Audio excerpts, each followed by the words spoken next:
Hi, everyone. Dr. Victoria Skirbo here from the Seeds of Transformation Healing Center in Wareham, Massachusetts. And I am here with my friend, Reverend Denise Roberge from One Mind Spiritual Services. Of course, you've met Denise before. Say hi, Denise. Hello, everybody. How are you? Raise the energy, Denise. Raise the Woo! energy. I'm pumped today, so I'm going to pump everybody else up. Well, that's good because I could use a little. I'll be the pump. Well, oh God, no, don't say Be it that way, you freshie. Oh, sorry. Anyway, I had never heard that expression until I came to Massachusetts. I think it's a Massachusetts or a New England thing, but we're not going to go there. Let's go somewhere much higher than that. Okay. So yesterday we just had our solstice.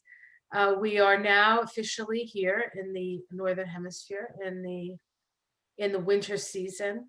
And we had a very powerful conjunction of Jupiter and Saturn in Aquarius. It had moved out of Saturn, had moved out of Capricorn last week, and you felt it, didn't you?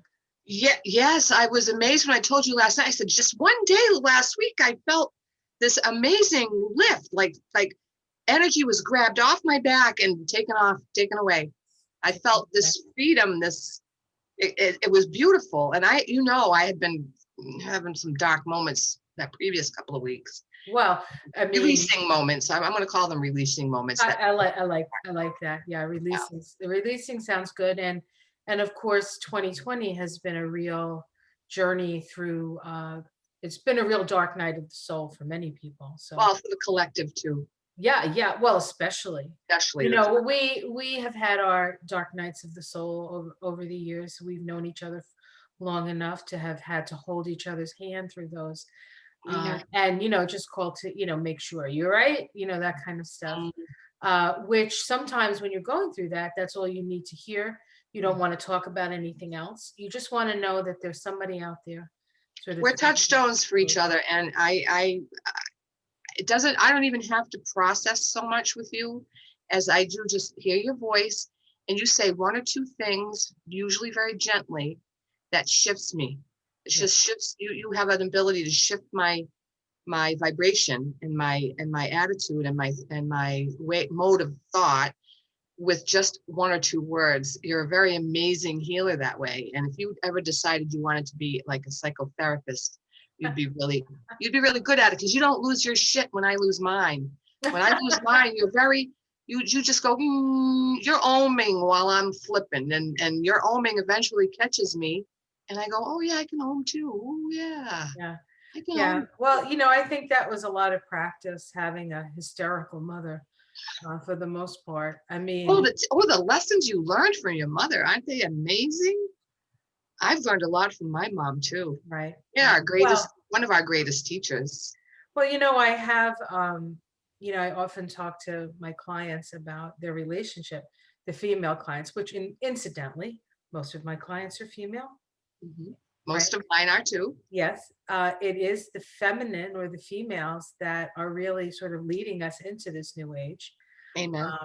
Because they're much more open to the alternative, to the story that's always told as to what our reality is.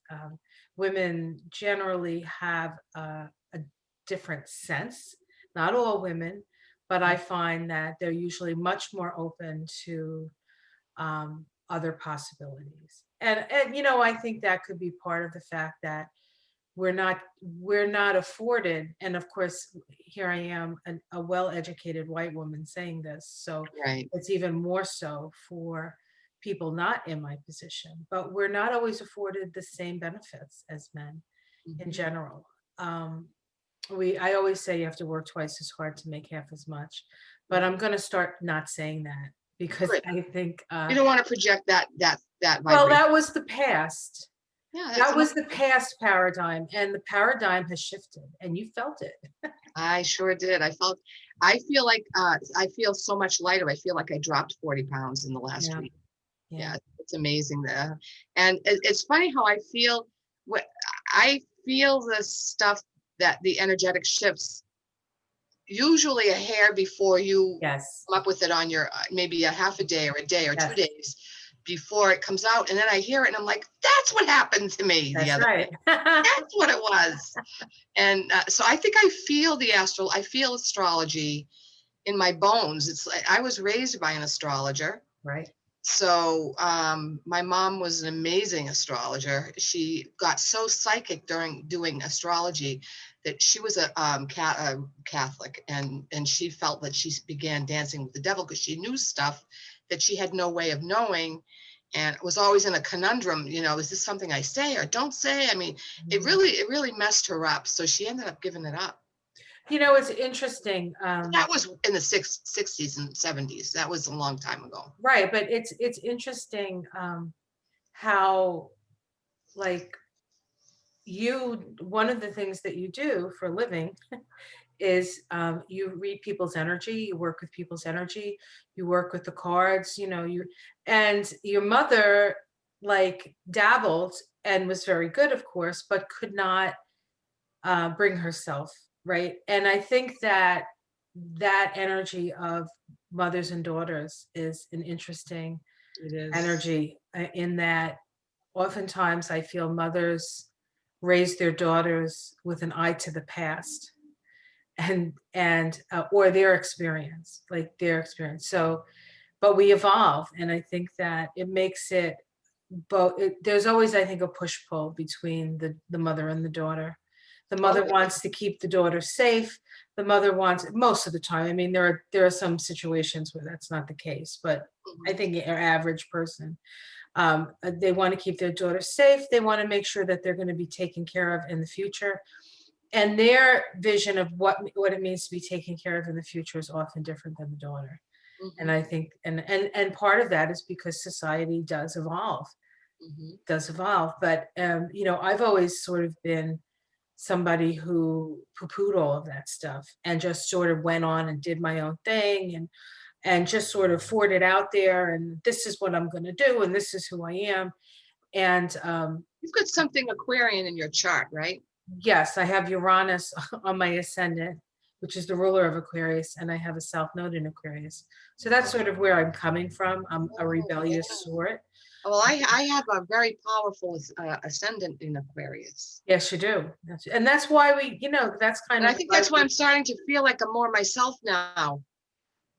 well, sure, because, well, yes, Saturn is moving toward, in your chart, Jupiter and Saturn are moving out of your 12th house. The 12th house is always a very challenging house, and into your first house of who you are. So you get to sort of, it's like being reborn, really, for Yeah, you. I feel that way. And I know you feel it, because the labor pains of rebirthing yourself have been very, I know, very hard for you, Very acute. and Yes. very cute, and also, but you still, like, you do it. I do it. You do it. I mean, no matter how bad it gets or scary it gets, you push forward. Push Yes, I do. forward. I know that I know enough about the nature of reality to know that even when I feel that way, that I'm not dying, I am not going crazy, I am not uh, I'm not getting mentally ill. I've been through it so many times that I know it's just how I process. Right. And I just sit there and I go, oh, I can't wait till this is over. And I always know it's going to end. I Yeah. always know while I'm going through it, this sucks, but it's going to be over. And I always pull through. And those last labor pains I had that you walked me through, and I'm so grateful you were there for me. Were extremely painful.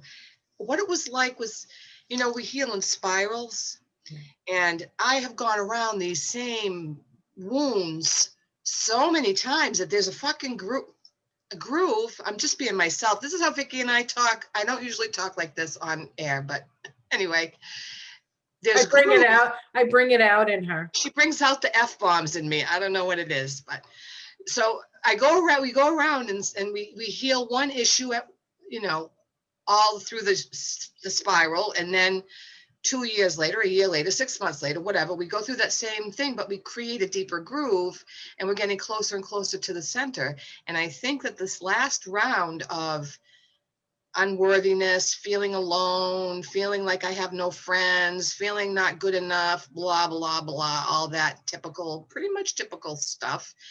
I think I'm getting almost to the core of it now. I think that I've released almost to the core.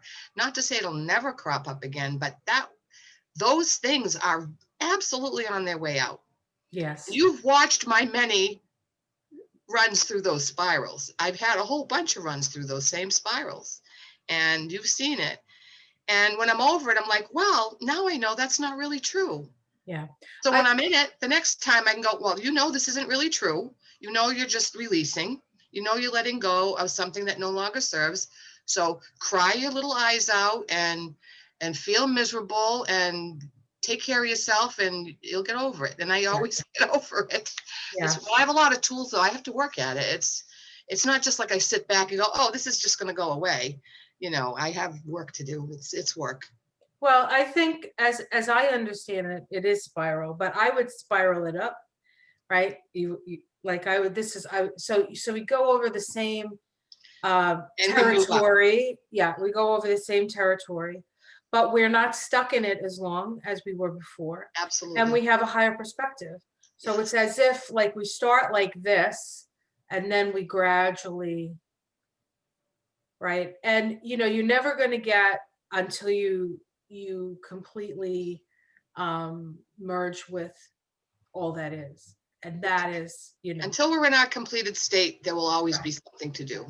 Right. And even when we get there, we don't know, there's probably another state, there's always a, but there's always a movement toward the creator center, the creator, the simple sun, whatever people want to call it. Yeah. Right. And I think the infinite field of possibilities for the physics people out there. Yeah, there you go. Infinite field. Or in Kabbalah, it's Kether, the crown. Beyond that is the nothingness. So I mean, it's going back to from whence we came, right? Yes. It's the evolutionary process. Yes. But yeah, so I think these circles tighten. I think we see things faster, but the issues are going to be there. As a Capricorn for yourself, like that's like, well, no, you're a triple. You have your sun, moon, and Mercury in Capricorn, right? So you're a triple Capricorn. And this Saturn energy in Capricorn is with Pluto and Jupiter, and everything was there. Everything was piled up in Capricorn. Yes. And for you, I believe that's all in your 12th house. So the 12th house in a chart is it's a karmic house. It's a house where we like store stuff that we have yet to let go of. And so you have been, moving through that, and you still have Pluto there. So you're not quite done. But I think that— When does Pluto get the hell out of there? Tell me. Oh, for a while. It's no. Yeah. Will it happen before I die? Unless you die tomorrow, probably.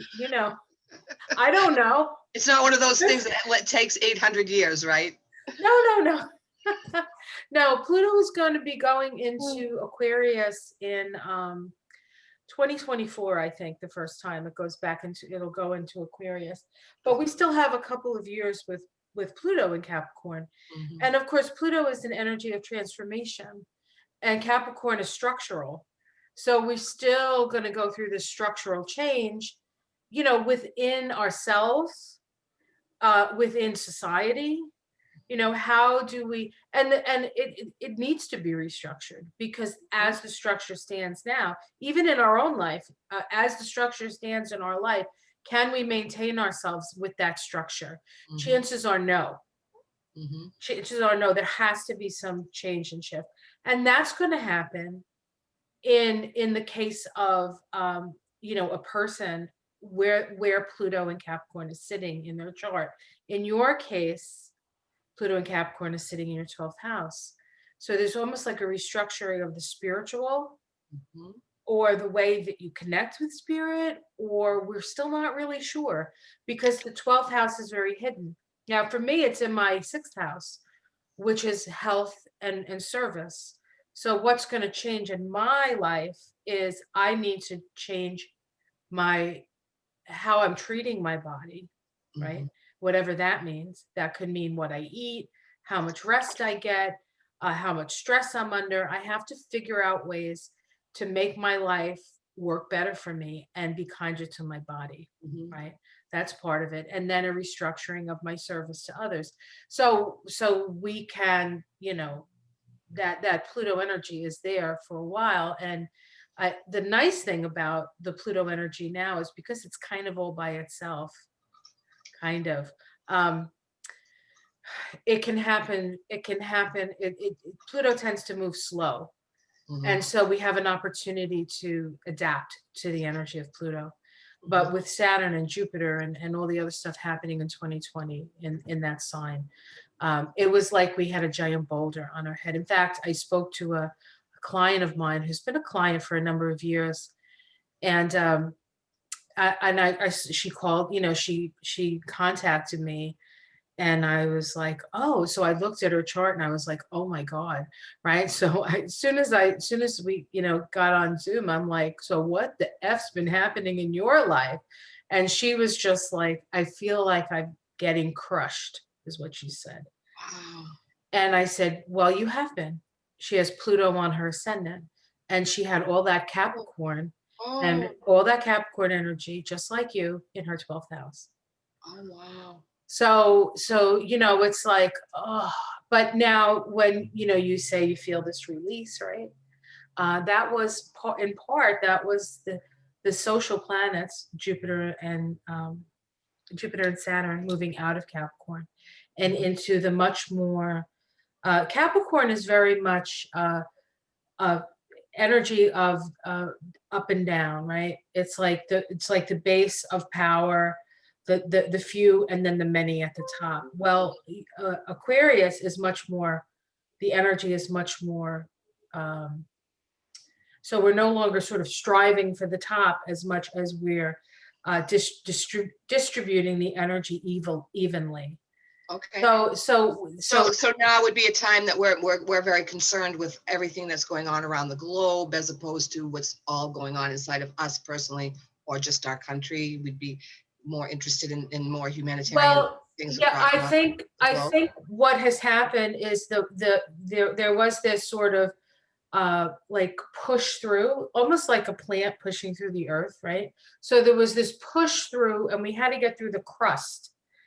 And that crust was Capricorn. Capricorn is like earth. We're crusty. We're a little crusty.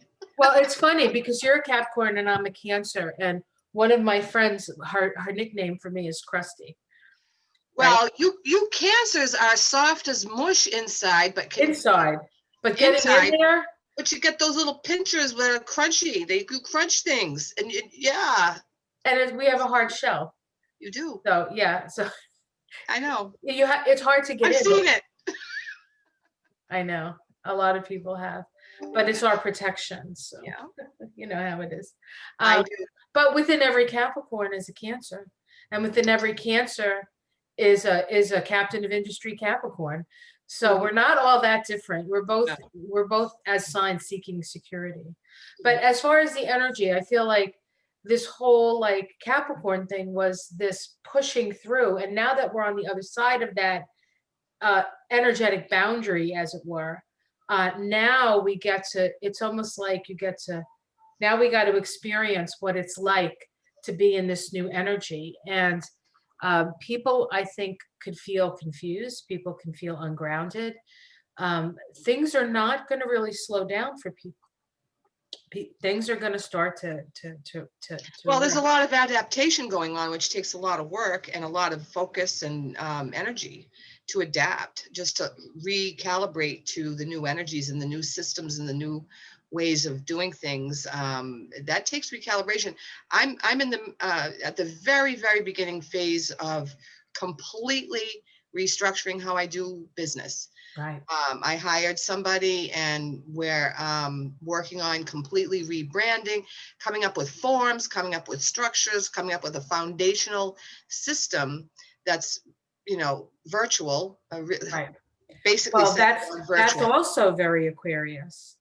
Yeah. Structuring within the virtual world, Ah. so that people can, because ultimately Aquarius is about distribution of knowledge.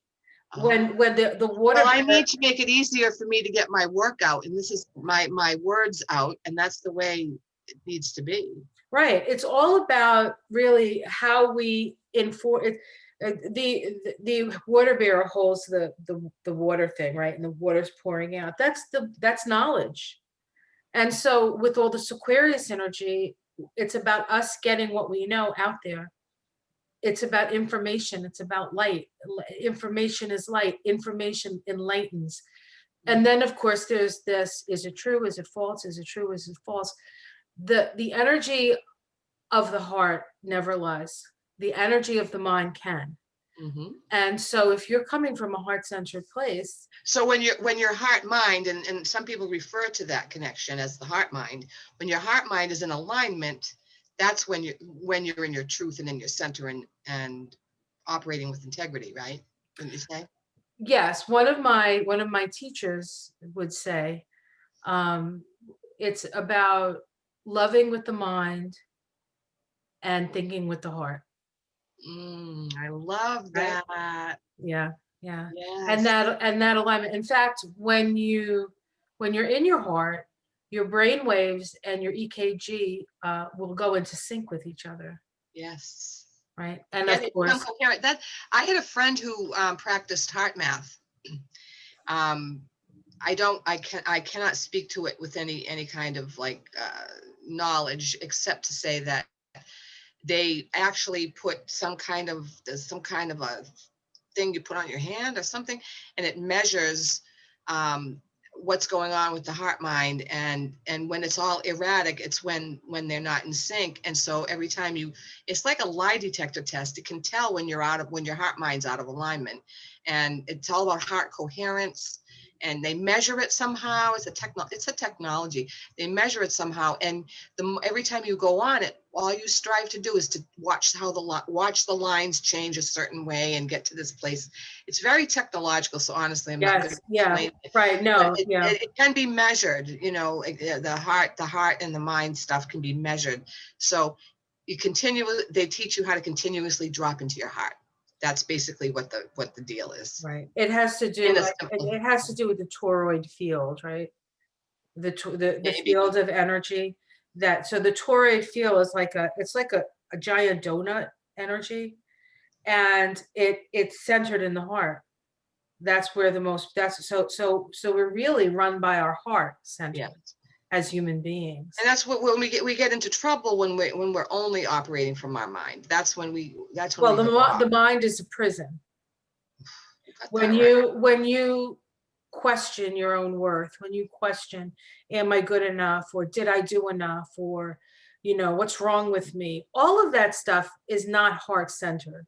It No. all comes from the mind, and a lot of it is conditioned. We just had that discussion, right, about family not supporting your singing career. My non-singing career is more likely, but that's okay. So just to be clear on that and not get anybody too upset, um, Denise loves to sing, and she sings and dances all the time, but her family doesn't necessarily see her talent. And I think we can all kind of appreciate that. But it's okay. It doesn't matter. Denise Doesn't matter to me at all, doesn't because matter to Denise. She's gonna it's a sing. vibrational experience for me that's beyond, it's beautiful. When I sing, I feel glorious. When I dance, I go to heaven or whatever that place is. And it's a spiritual practice for me. Those are spiritual practices.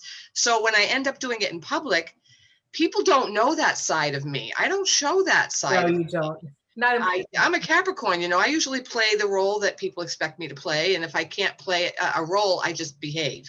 I just behave and follow everybody else's Oh lead. my God, I do not do that. When I cut loose, though, at a wedding or at a big party and there's music and I cut loose and I'm all over the dance floor, people gather in groups and they're pointing at me. And they're like, look at her. And the ones that love me and understand me, they go, Denise, it's so beautiful to watch you go free, set yourself free.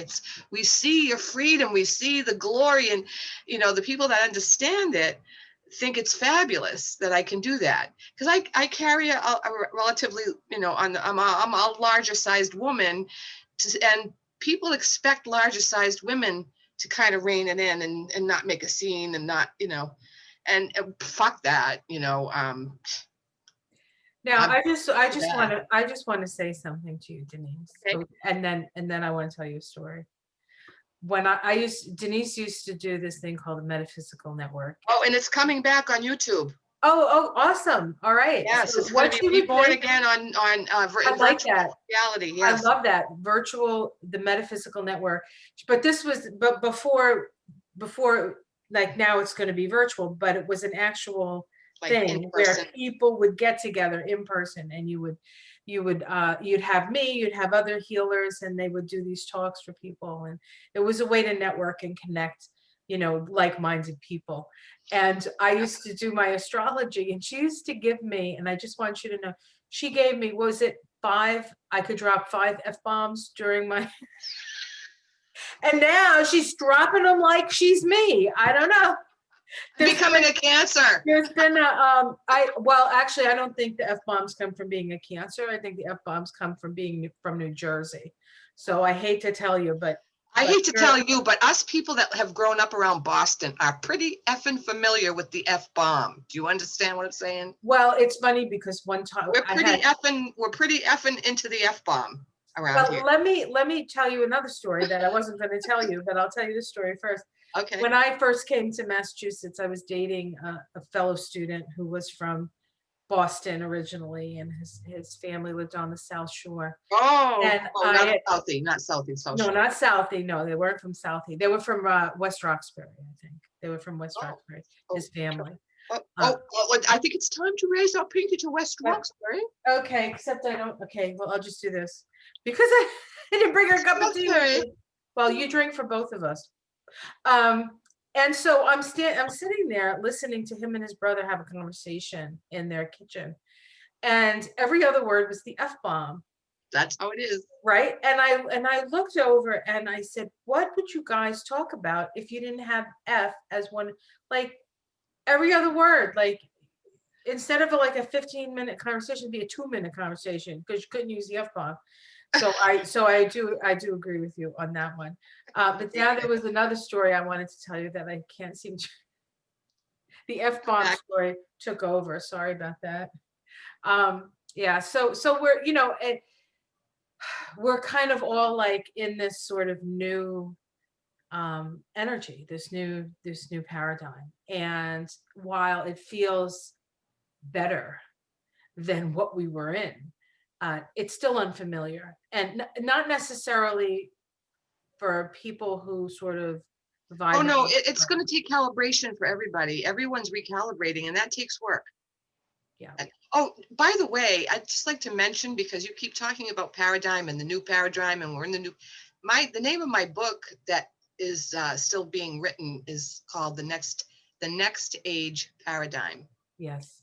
So that book is going to be about from what's been going on in the last 6 months to a year, and how we've shifted. But a year ago, I wrote the thesis, and I got my publisher, and I began writing and all that. But people weren't ready for the next age yet. They were still mired in this age, and still dealing with the effects of the old traditions and whatnot. So this is the year it needs to be out. And I have people that donated to my publisher campaign. If anyone's listening, you will get a book, I promise. I had the idea a year ago, but it wasn't the right time to finish it. And it's coming. The time to finish this book is now coming, because I had to go through everything I had to go through and learn everything I had to learn in order to write the stuff that people need to hear. Right. So that's just how I could have written it a year ago, but it would be a different book than what I would write now.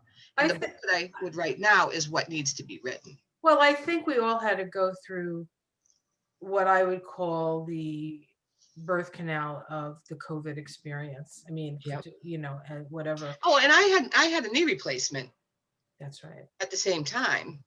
And I could go on about health stuff, No, but I won't. you won't. But I mean, it was, yeah. I Yeah. had twins. I had twins, Well, it's interesting, of course, triplets. because Capricorn rules the knees, right? Yeah.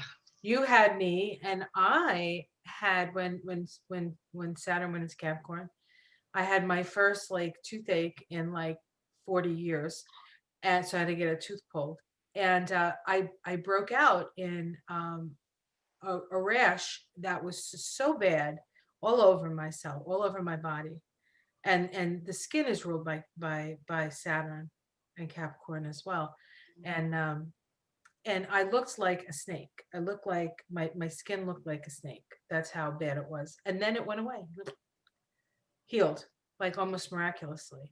So you know, we all were going through some sort of physical expression of and a release. All of that All stuff. of it's release. All of it's It release. is All of release. it is the thing that we cannot cognate and put into words and clear pictures what needs to be released. Some of it is sitting so densely in our bodies because it came to us, whatever the wound was, came to us before we were able to speak, or when we were first learning to speak, or it was so traumatic that we refused to let ourselves remember it. But it sits in issues in the tissues, you know, it sits in the teeth and in the bones and in the structures. And it's not our, you know, it's just how it is. And as each individual sign has its certain type of experience of physicality, I had in the knee. So a lot of trauma that I had in my lifetime landed in my knees, and it's not only my knees, it's elsewhere as well. But so there was no other way. I could not process through. This was probably pre-birth trauma that was in my knee. Well, it's interesting Or maybe the because first 2 or 3 years of my life. I had no words, so the only way that I could release it was through surgery. And it's unfortunate because I'm not a big allopathic medicine person. I'm not. This was not my first. This was the last resort. I could no longer walk by the time I had this done. I mean, I was in agony all the time. I tried everything. I was in PT, doing PT, no matter how hard it hurt. I was going to different types of doctors and getting all kinds of opinions. Finally, I went, you know, I'm just going to get a new knee. yeah.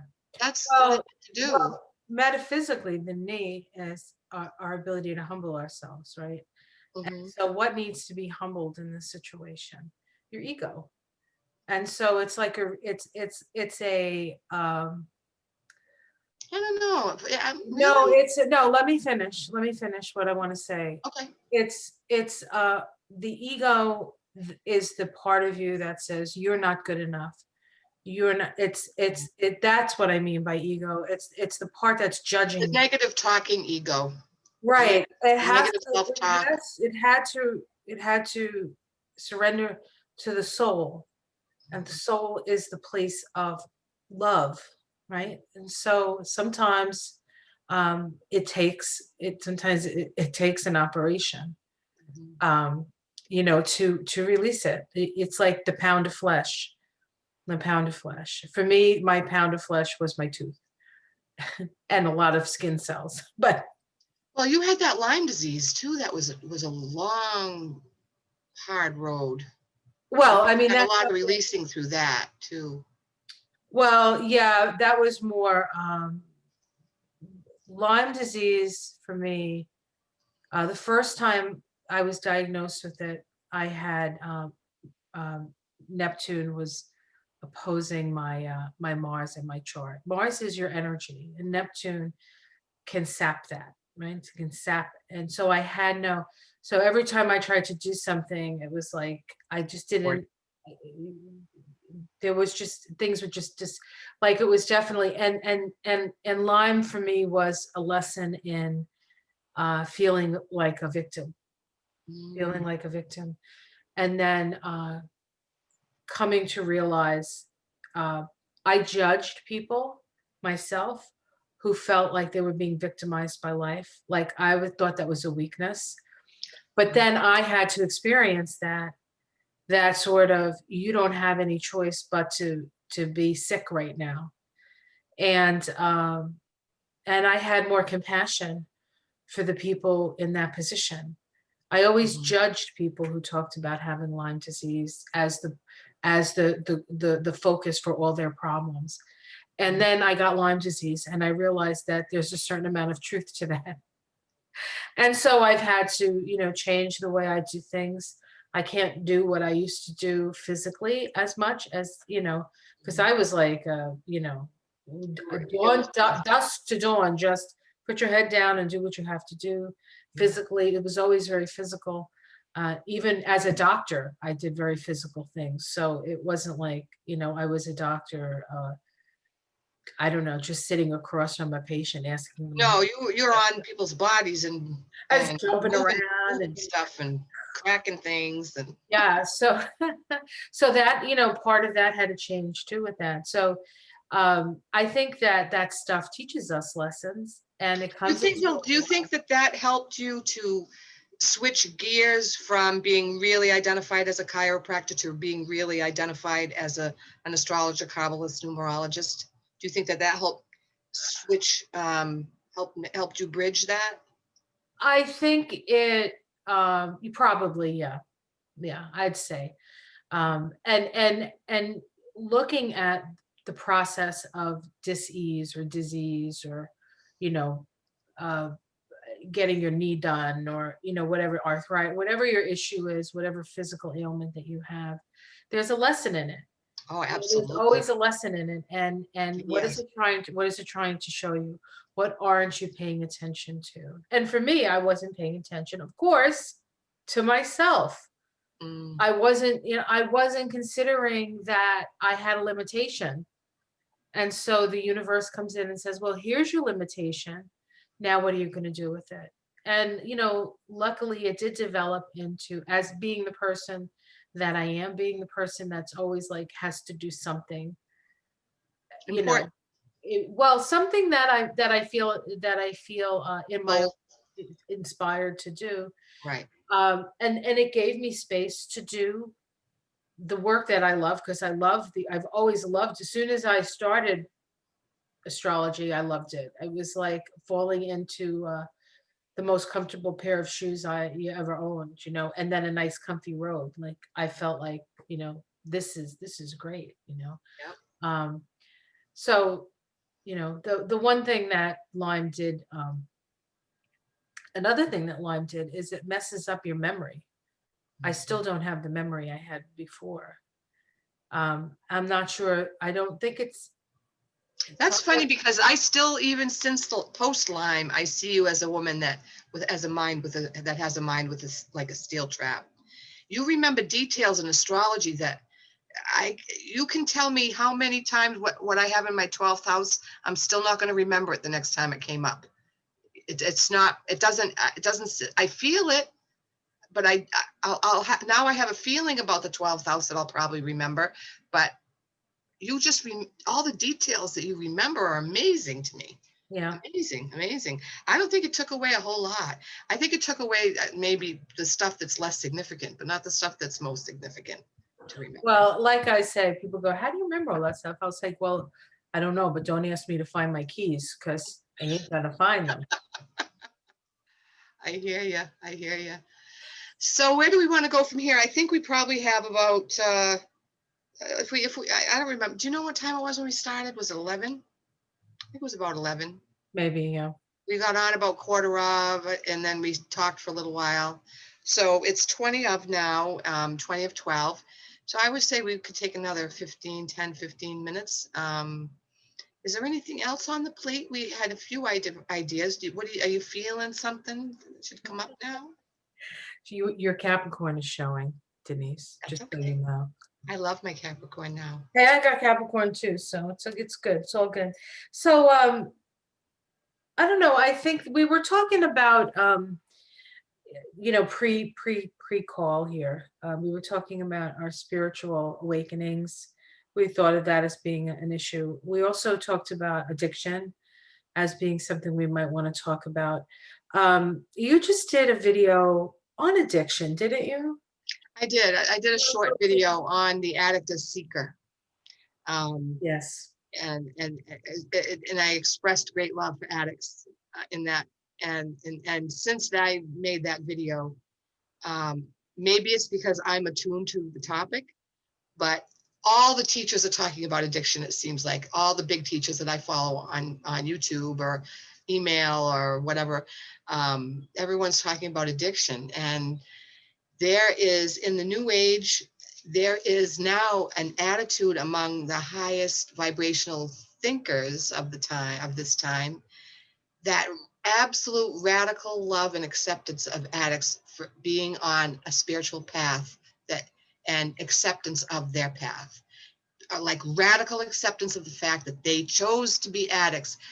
Those are the lessons they chose to learn in this lifetime, and we can honor them. Now, that being said, just as with any other potentially divisive, difficult issue, if the addict impacts your life and they're stealing your jewelry and hawking it for drugs, you have every right in the world to stand up for yourself and do what you have to do to be treated with respect and fairly.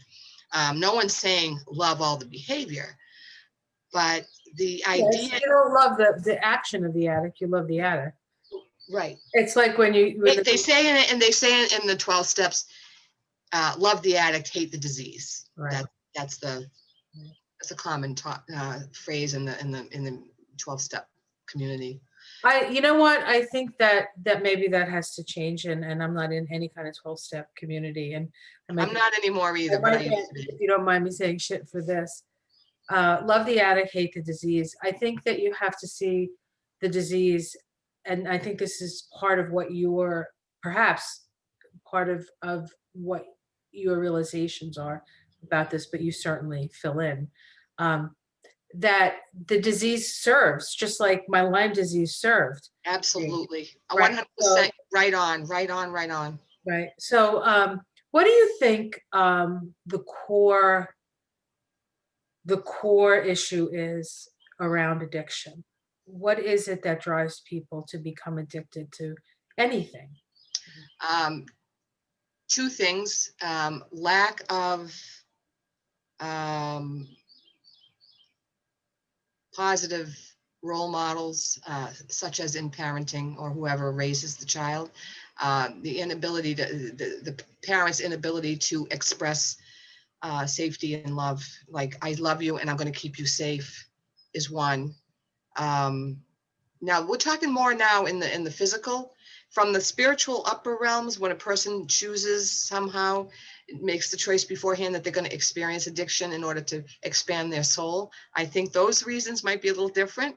But I think the things that impact and are part of the journey for any addict: lack of mothering, lack of nurturing, and being lost and having no spiritual direction, no guidance,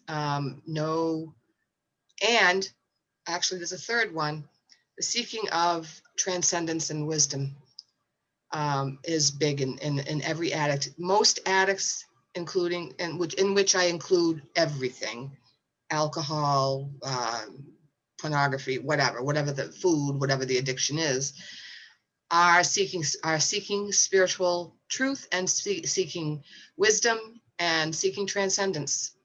So their impulses to rise up is the primary reason for wanting to get out of their head. They know they have to get out of their head in some fashion in order to attain and reach for the loftier understanding of life and the macro vision, as opposed to the micro vision of what life is. And they're just misguided. They hadn't been given too many other choices. There's no tools. There's no tools. And so that was like the first time you speak to, if you ever speak to an addict, a real true blue addict or true blue alcoholic, they'll tell you the first time they took their drug of choice, whatever that was, they felt like all was right with the world. Yeah. They felt like, this is it. This is what I've been seeking my whole life. This feeling of calm, of peace, of bliss, of joy, of happiness, of social inclusion, of having friends, of belonging to a group, of being seen as becoming visible as opposed to invisible. Many addicts grew up feeling completely invisible. And then they find this group of people that are all using drugs and all getting high and feeling either happy and joyous or comfortable or whatever it is that they're feeling. And they're like part of a group now. They have a family. They exchange their family of origin with their family of drug users. And that gives them an identity. And then when they get into the 12th step, would you say that they trade that family for a different family? Well, what happens is they, their ideas about drugs being the answer, alcohol being the answer, or sex addiction being the answer, it comes around to where it starts to eat them up. Right. And it's like self cannibalism. And when they get the desire to stop hurting themselves and they end up in a program, very often they do transfer addictions at the beginning. And it's very encouraged when people enter a 12-step program or even an institutional program, like a rehab or detox or whatever. They're very much indoctrinated and it's almost cultish, but it's coming from a place of, you've never felt safe before in your life except when you were drunk. We want to teach you a new way to feel safe. And it's a beautiful thing. I mean, they teach how to help you feel safe. Stick with us. Stick with us. Come to these meetings every day. We're going to help you feel safe. We're going to help you choose new directions. We're going to teach you new ways to experience transcendence and spirituality. We're going to give you a God if you can't find one. We're going to give you a whole bunch of options to choose from. You're going to get to find a path toward all that you seek if you stay sober and you stick with us. Stay sober, stick with us. Meeting makers make it. Keep coming back, keep coming back, keep coming back. So when you're really fragile and you can't make choices, you're in a place of complete incoherence and certainly not head and heart not connected at that point. You just know you need something. All this is beautiful. It's like, oh my God, is this heaven? Or they think it's crazy and they think it's a cult and they run away. 12 steps do turn off a lot of people too. Not everybody likes those programs, and they do find other ways. And there are other ways to heal from addiction besides the 12 steps. But the 12 steps, they're really good at catching people before they kill themselves. Yeah. And giving them a reason to stay alive and giving them comfort and giving them a family-ish feeling like you really belong here. Oh, wow, you did all that. You were in the right place. This is another phrase they say all the time. You're in the right place. You tell them one of your sick stories, one of the awful things you did when you were out there using that you're really not proud of. And they go, what? You're in the right place. Glad you're here. This is where we're going to heal that stuff. Good for you. Good for you. And you get pats on the back for all kinds of stuff. So I think the 12 steps are wonderful for people that are really lost. Yeah. I think they collect the lost souls and they do a great job at helping fit. They insist you get a sponsor, and that sponsor is the person that gives you guidance and makes sure you get to meetings and makes sure you work the steps and kind of gives you some structure, around. So everything that they didn't have in their family of origin, they find in AA. They thought they found it with their drinking and drugging and whatever buddies, but then they found out, nope, this really ends up eating me from the inside out. I better find something else. So is addiction to a 12-step program a bad thing? Not if it saves your life. Right, absolutely. Well, it's a step, right? It's a step. It's a step. It's a beautiful, beautiful. So my question to you, Denise. Yes. What's the 13th step? Well, if you ask someone that's in the 12 steps, they're going to have a different answer than me. Well, I didn't ask them. I asked you. All right. The 13th step, the thing there is post 12 step. And that's just being developed and evolving now, what to do when the 12 steps no longer serve.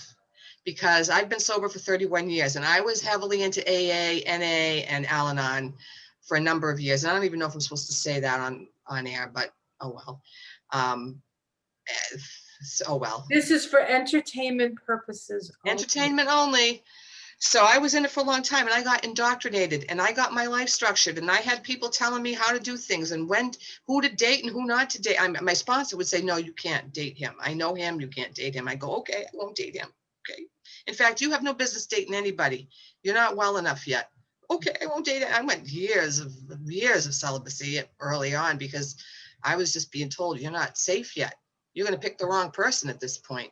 Right. So anyway, the point of it all is, after I learned how to feel comfortable in my own skin and I was working really hard keeping my vibration high and changing my self-talk, and my self-talk became a whole lot more positive, and I started getting more deeply into spirituality and tools that were outside of AA that now, AA is pretty cool. I mean, it is a spiritual path. And if people only follow the 12 steps and the 12 traditions of AA as their spiritual path, it works.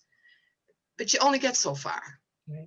After 31 years, I needed something else. So what's the 13th step, or what's the next move? I would call it what's post 12 steps rather than the 13th step, is finding what makes your soul sing, finding programs, finding teachers, finding, for me, a post 12 step experience was doing a boot camp, a spiritual boot camp that took 3 or 4 months, and it was very, very intense. But it was not AA at all. It had nothing to do with the 12 steps or anything.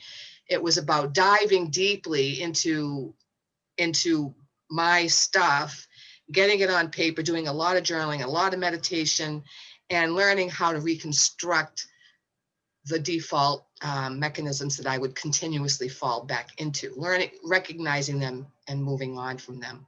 So could I say this? Please. And just, because I'm stuck on the idea of the 13th step. The 13th step is a transition from trusting the 12-step family, they're there for you, to moving into a place of being there for yourself. Amen. Right. So it's like growing up. It took a lot of words for me to say what you just said in 1 minute. Yes. Yeah. Yes. Yes. And taking responsibility for yourself and knowing that nobody else, it was a hard lesson to learn that nobody else could fix me. They both teach that and propagate it at the same time in certain groups. They teach you need us, you got to be here. We're the ones that are going to save your life. And then they tell you, but don't be codependent and don't. But for some people, that's as far as they can go. Right. And it's nice to know that there's a place for that. But there's also, it's not the end all or the be all. No. And if you listen to Matt Kahn, Abraham Hicks, and Lee Harris. Lee Harris, right? Yeah. Lee Harris all have very interesting sort of follow-up ideas for post 12-step people.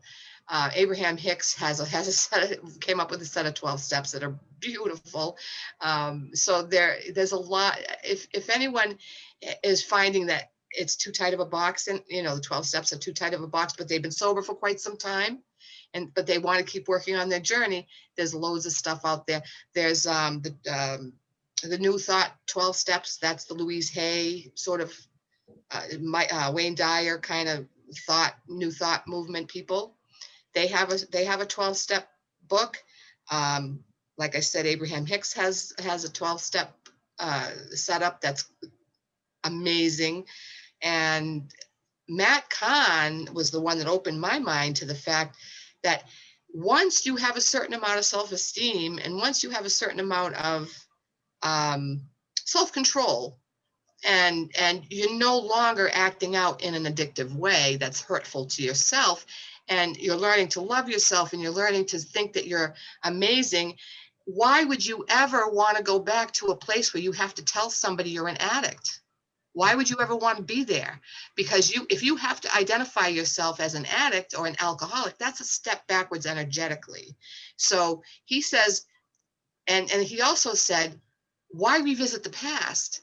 It's over. You've already done that work. You've already done that once. You've done it once. It's good. Everyone agrees that going through the 12 steps exactly the way they are now, at least once, is a good idea, because it helps you release a certain base level of crap and defaults and behaviors and whatnot that needs to be shed.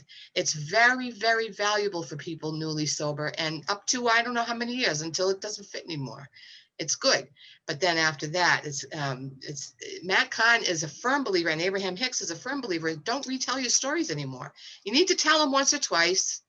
They need to be told. You need to process them. Yes, they do need that. Once you've done it, stop. No longer go back to that stuff. Well, of all the things, and again, I don't really have any, I only, it's like what I've seen on TV, right? Or what other people talk about.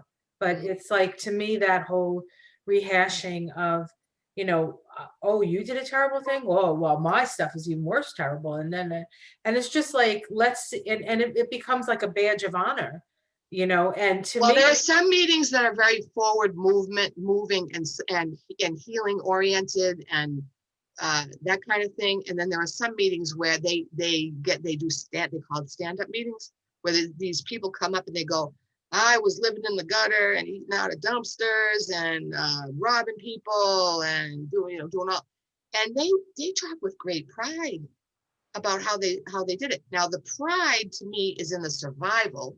I think it's great that they're proud of themselves for surviving. That I honor them for, but the details are downers. The details, I don't need them. I don't want to hear them. It makes me ill to think of that there are people out there acting in these ways, that I don't need to hear that. And and again, you have no control over what you hear at a meeting either.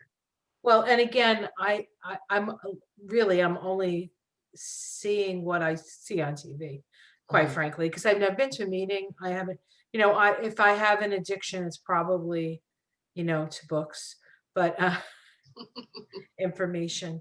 But my biggest addiction, of course, is food, and food. When you have that stress and you eat that thing that you love, there's that feeling at the like. Well, it's very grounding. It gets you out of your Well, head the into your one belly. thing, the one thing that I don't think I've done yet, and maybe I won't ever do it, which is fine with me, is beat myself up for eating it. Wow, that's awesome. I just watched an Abraham Hicks video the other day, and you know what she said? Someone asked, what are the best foods to keep your vibration high? She completely didn't talk about specific foods. What she said was, I would be more concerned about how you feel when you're ingesting the food, where your energy is at while you're ingesting the food. I would pay attention to appreciating the food that you're about to eat for whatever reason you're eating it, and say, oh, this is lovely. This was made so nicely. This was grown by some farmer that really cared. Or, oh, the Miss Debbie company. Wow, this looks tasty. I'm going to try this. This is going to taste good in my mouth, and feel good about whatever you're eating and appreciate it. Think a thought that's of appreciation before you eat anything. That energy goes into the food, Right. And then you ingest it. So she said people are in more danger of eating food with negativity, like, oh no, with guilt, with shame, or whatever. That's more damaging than eating a Twinkie or 10 Twinkies. Like, if you eat 10 Twinkies and you appreciate everything about those freaking Twinkies, they're not going to hurt you. And she refused to even get into the not cannibal, oh my God. Vegetarian. No, vegetarian versus carnivore. Carnivore, that's the word I'm looking for. She wouldn't even entertain that. She said, I stick to, this is an energetic relationship. If your energy is in alignment with what you're eating, and you have appreciation for what you're eating, you will remain healthy. And as you get stronger in your own vibration and your own vibration rises, you will find yourself finding more pleasure in healthier foods. Right. And it's just an evolution. She said, it's just let it happen. Don't make it happen, and don't feel bad about anything. Don't judge yourself. That's the creator never judges you. Your highest self never judges you. When you judge yourself, you're getting yourself into a toxic space. It's your lower mind that judges you. Yes. And judges food and judges other people for what they eat. And, it's a whole, and this could be applied to any number of different topics. Well, I think that, I also had my teacher, and when I say my teacher, this particular teacher was John DeMartini, um, who is a great philosopher and a chiropractor, and is actually in The Secret. He's in The Secret, but he says that Esther Hicks was written out of The Secret. Because I think that was Abraham was actually the beginning. Abraham was the beginning of Abraham came up with the whole thing, and then it was kind of taken hostage and changed, and things had to change. But anyway, go ahead. He would, what would he say? You can't heal somebody you judge. Mm-hmm. And so a lot of healers have to go through a lot of these different experiences. Yes. My experience with Lyme, your experience with addiction. So we have walked the path. We've walked in those moccasins. Yes. And we can have compassion.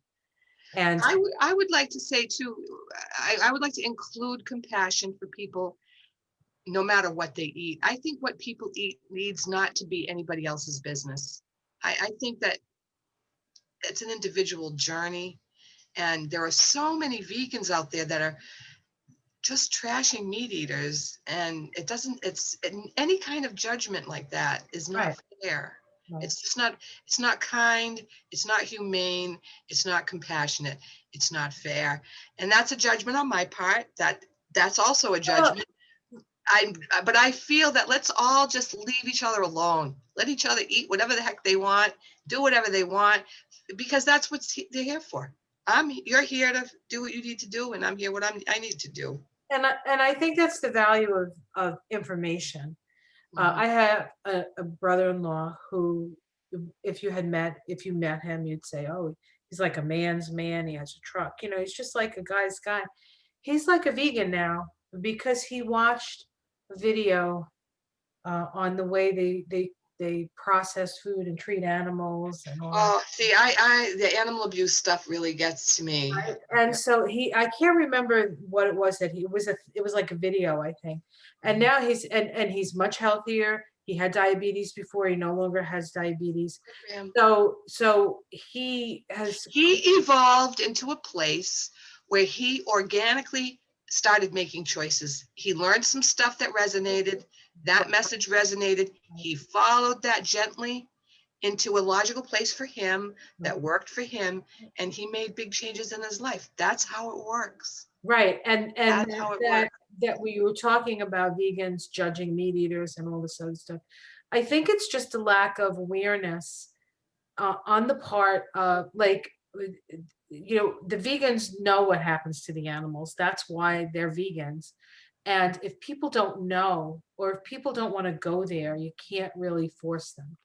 Right. I think being an informed eater, learning about all the various ways to eat and finding what resonates for you and following that path is a great thing. And if you see a video that's very disturbing about how animals are raised for meat products to put in the stores, and you feel a real strong calling toward vegetarianism or veganism, good for you. I think it's fabulous. Absolutely. But there are some people that have been vegans and have gotten ill and realized that there are certain nutrients in certain meats that their body needs. They feel better, and they feel of a higher vibration when they eat a certain amount of meat.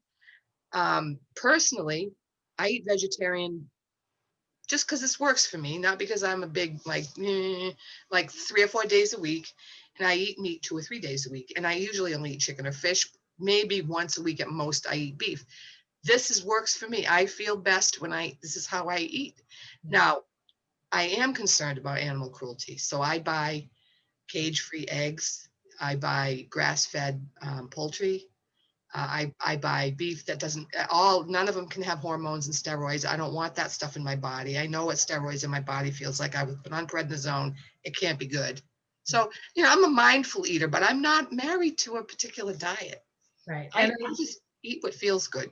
I think that it's important to be educated about your food sources. And then there's also availability. There's not, if you're poor, you don't have availability to fresh things. You're generally my food bill my food bill has gone way up since I went cage-free, vegetarian fed, grass fed, all that. It's very expensive, and it's not tenable for people that are really, well, there's even the question for a lot of people of whether it's available to them. I mean, if you live in the inner city in a depressed area, getting fresh fruit and even decent, like there's just it's more expensive, it's lesser quality. You're not educated about it. You don't even, and because you're not getting the nutrients, sometimes you don't even have the brain power. And people wonder why people that are maybe find themselves in lower economic areas, why are they getting big? Why are they putting on weight? Well, they're not getting fruits and vegetables and other foods that satisfy them. They're never satisfied. So they overeat the stuff they can afford. Well, they're getting processed food, which doesn't have the nutrients. Right. They're not getting so a lot of fat. The body is crying for more nutrients, and instead they take more food. Right. And that's true of America. That why do you think, we get this like fat American thing? Yeah. And if you look, it's interesting, and I wasn't going to go here, but I saw this, and I feel like I need to mention it. I was in the doctor's office one day, my mother's doctor. I was just sitting there waiting for them to call us in. And there was this thing about obesity in America, and it showed the distribution of obesity and how it distributed. And it actually began along the Mississippi River. And the further down you got the Mississippi River, the more obese people there were. Really? And one of the issues with pesticides is that most pesticides are hormone disruptors. And so it actually creates this, it creates a population. And many years ago, my girlfriend got married. She got married. No, I'm trying to remember who got married. I don't know why I was at this wedding, but it was, and I don't, because it was so long ago. I can't remember. It was like 30 years ago. There was all these people from Iowa at the wedding, and the women were enormous. There were all these the women were 300 pounds, and the men were all little stick figures. And I was taken aback. But it was like Iowa is like where they grow the corn and where the pesticides are, and it has one of the highest cancer rates. Did you know that Iowa has one of the highest cancer rates? Any cornfields that are not organic and use pesticides. Most corn is GMO. I don't eat corn anymore. It's called ready. What are they? Roundup Ready corn. Roundup Ready corn. There's actually Roundup in the corn. So, but these things are things that you have to look for. Right. Luckily, with the internet, we do have more access to information, but then you always have to be careful about the information you're getting, because there, it has to be real, right? It has to be real. So, and we have more privilege. Upper classes and particularly white people, have more access to internet. Have more access to fast information. So, there we go. The privileged people get more, and underprivileged people don't have access. It's right. Another. And that's one of the things with this conjunction that we started the talk with in Aquarius. It's really about creating a society where the playing field is leveled, so everybody has equal access to. I mean, can you imagine? If everybody had equal access to even what we have, what a much better world we would live in. Yes. what people would be able to actualize themselves. They'd be able to get the education they need. They'd be able to get and be more creative and be more entrepreneurial and be Right. more, and work together in groups to make things better. That is our future. And I'm seeing it happen. I'm feeling it happen. Mhm. We're just at the beginning stages of that. So Right. Well, God bless Bernie Sanders. He didn't become president, but he brought so much awareness to the unfair distribution of resources. yes, He brought such beautiful awareness, and awareness is the beginning of healing. that's right. So, You if you don't don't have, know. if you don't You don't know, know, you can't change. and You if you know? don't know what you don't know, you can't change. You don't even know what you don't know. So never mind. No, so Bernie, God bless his soul. He's done his job. And I'm kind of glad he's not president, because he's in the Senate giving him hell right now. Well, God bless his soul. you thank God for, and me. Well, of course, let's see. I have Bernie right here, always near me. So Love you, Burn. I'm yeah. feeling the burn. But we do also have to give credit where credit is due. Trump also cracked the Oh, code. he cracked things open in a different way. He Yeah. certainly did. He cracked open what needs to be healed. He's showing us in no uncertain terms what needs to change. Now we know. Now we know. We know some things that need to Yeah. change. And look at what's happened since he was president, just in the past year, actually, since COVID. There's been a huge light shown upon gun violence by police. And a huge the Me Too movement thing that happened during his presidency. So people are actually, all of it was under the cover, like everything was in process. oh And what sure, he did was it feels like, yes, he blew it up. He blew it up. And then it all came and rose up, because I don't think we've ever had somebody so abhorrent to push against.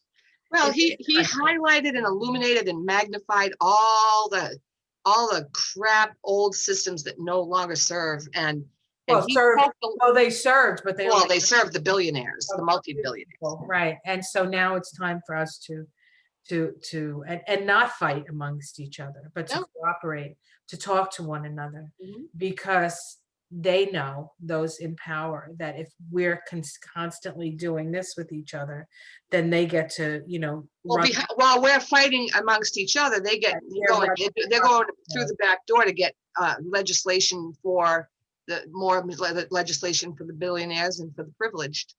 Mhm. So, what a great talk this has been. Been I've fun. enjoyed this It's so fun much. all over the place. But I think there was a coherent movement though. Energy. Always. Yeah. That's why we just follow where it's going to take us. When I turned Capricorn partway through, I just wanted to make sure we had enough time I knew there was something else we needed to talk about, and I wanted to give us, was that controlling? Was I rude when I did that? You were just being a Capricorn. You're saying, well, Capricorn rules time, so it's okay. Well, yeah, Hey, you know me, I won't judge you for being a Capricorn. I hope nobody else does too, but Oh, who cares? it takes us all, it takes 12. As long as you don't judge yourself, don't worry about other people. Amen to that. And it takes 12 signs to run a world, right? That's right. There's something about each one of us that this world needs, and we all have we all have it. Purpose. We all have it within us anyway. It's Yes, just that sometimes things get stressed more than others. And you just happen to be a Capricorn. Final words, Vicki? Yeah, let's see. As we move forward into our collective future, let's learn to love and accept one another for where we're at, and to not have that be the reason that we love or don't love somebody. Amen to that. That's beautiful. I would like to highlight that by saying radical love, radical acceptance. Go to the nth degree to not judge, and especially yourself. And radical acceptance is not easy. So God bless everybody. What's that old expression? Charity begins at home, right? Yes. Be charitable to yourself. Amen to that. Thank you. Much love, honey. I will Love to see you. you. Love to everybody. Yes, thank you, everyone. Thank you, thank you. Bye. Bye.